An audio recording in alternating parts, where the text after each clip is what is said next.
আশ্বাস দিয়ে বর্তমান বিএনপি সরকার জনগণকে নতুন করে খেলা শুরু করেছেন। গণভোটে এদেশের জনগণ ভাইয়ের পক্ষে তাদের মত দিয়েছে।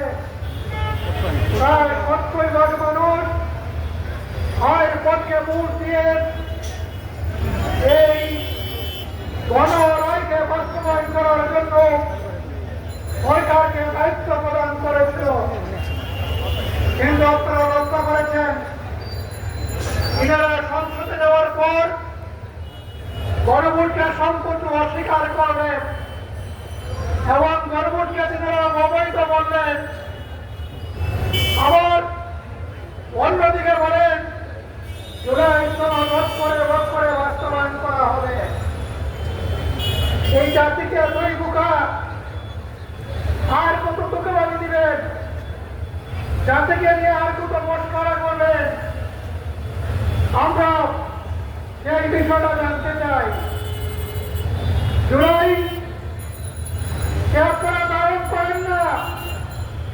জুলাই আন্দোলন চলাকালীন সময়ে আপনাদের মহাসচিব সাংবাদিকদের সম্মুখে বলেছিলেন এই আন্দোলন ছাত্রদের আন্দোলন, এই আন্দোলনে আমরা সামিল নই। এই যে কথা বলেছিলেন নির্বাচিত হওয়ার পর তারা তারই প্রমাণ বহন করে চলছে। রক্ত দিয়েছে ছাত্র জনতা, রক্ত দিয়েছে শ্রমিক সাধারণ মানুষ, যার কারণে এই রক্তের কোনো দায়বদ্ধতা আপনাদের নেই। এই রক্তের সাথে এই জন্যই আপনারা বিশ্বাসঘাতকতা করছেন। কিন্তু অতীতের ইতিহাস থেকে অনেকেই শিক্ষা নেওয়ার কথা বলে স্মরণ করিয়ে দেওয়া হয়, কিন্তু কেউ শিক্ষা গ্রহণ করে না। আমার ফেসিবাদের দিকেই দাম্ভিকতা দিয়ে অহংকারী মনোভাব দিয়ে সেদিকেই দাবিত হয়। আমরা দেখছি বিএনপি সরকার সেদিকেই দাবিত হচ্ছে। সংগ্রামী সিলেটবাসী, আপনারা লক্ষ্য করেছেন ডাকসু নেতা মুসাদ্দেক তার নিরাপত্তার জন্য এবং তার আইডিকে হ্যাক করে যারা গুন্ডা পোস্ট করেছিল তাদের বিচার দাবির জন্য থানায় গিয়েছিল। আইনগত সহযোগিতা পাবে এই আশায় সেখানে ছাত্রদের সন্ত্রাসীরা থানার ভিতরে ঢুকে ডাকসু নেতাকে তারা বেদম প্রহার করেছে এবং তাকে নাজেহাল করে সেখান থেকে বিদায় করে দিয়েছে।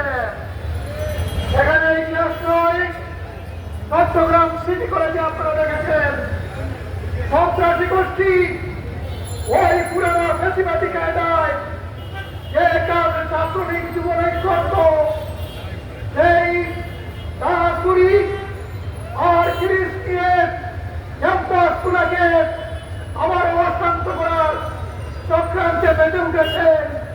ইসলামী ছাত্র শিবিরে এমএলএ করে হামলা করে একজন ছাত্র নেতা পায়ের গোড়ালি বিচ্ছিন্ন করে দিয়ে তাকে আর বন্দুকটা ভেঙে ফেলে দিয়েছে।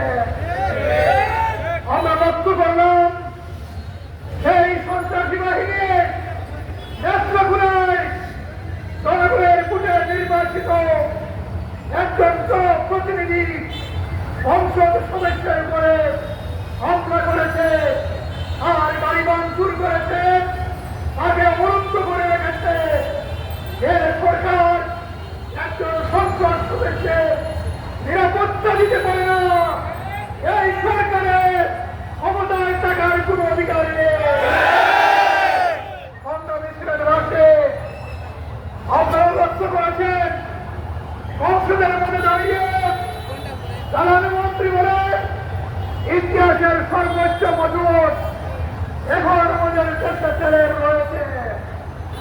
বিরোধী দলীয় সংসদ সদস্যরা প্রশ্ন করেন আমাদের পেট্রোল পাম্পগুলোতে 3-4 কিলোমিটার গাড়ির লাইন কেন?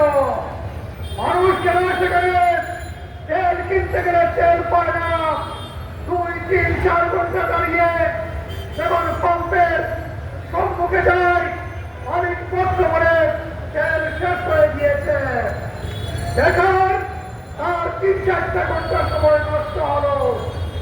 এই ভুক্তভোগীদেরকে নিয়মিত